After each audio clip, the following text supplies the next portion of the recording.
So if I make a mistake in class, should I lose points?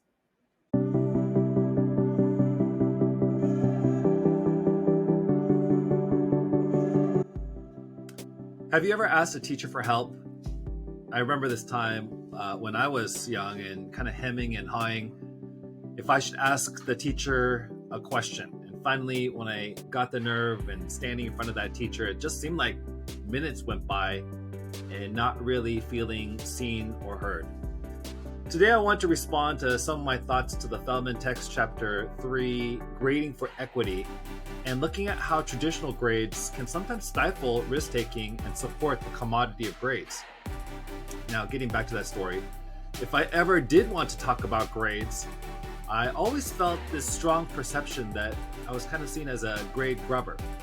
And a lot of teachers will also kind of say students are more interested in points rather than the learning. But who is it that set up that point system to begin with? Feldman talks about in his text, mistakes from students are unwanted, unhelpful, and punished. If students ask questions, sometimes it's seen as though they haven't really listened that well in the first place. So what do some students do in that uncomfortable environment? Well, some might just fail to show up, right? Because they're feeling that shame of, or not wanting to feel that shame of incorrect answers. And when they do that, it kind of reveals a kind of weakness and vulnerability that they're not wanting to show. I think some students, especially in higher performing districts, they probably copy each other's homework. And I think there are some students that will resort to cheating. And I think this is sad because this is a lose-lose situation because it puts students in that difficult situation and position, but also teachers who, for the most part, went into teaching to build meaningful relationships to support the next generation. But it's kind of hard to do that in this system. So have our traditional grading systems then created a system where mistakes really aren't allowed and discourage risk-taking. Here's a quote from Feldman. Page 35, we take children who come to school with innate interests in learning and growing, and we teach them that those things are only a means to the ultimate end. Lots of points. Now, teachers actually have a lot of control over how they grade, and these well-meaning teachers create grading systems, historically rooted, of course, like we talked about in the previous Ed Family video. And then blame the kids when the kids seem to care more about the points.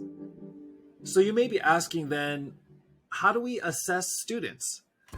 I think if students do make mistakes and lose points, it makes sense that this happens at the end of the learning process, the summative assessment, the end product, the performance learning task, right? The end of the project. But all too often, teachers are also penalizing mistakes that are kind of preparing them for that summative assessment. Doesn't it make more sense to partner with that student so that they could be successful, and then in that feeling successful, also be successful on that summative assessment?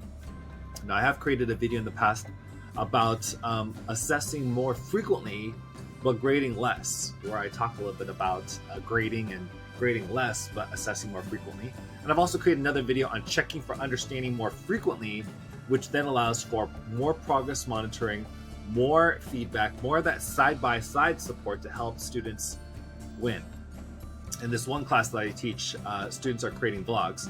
And when they post, I try to, for some of the videos, provide some feedback, positive feedback. And then as a whole class, I'll share some of the positive feedback that I'm seeing. These kinds of formative assessments are checkpoints that can allow an instructor to connect with their students on their journey toward that summative assessment.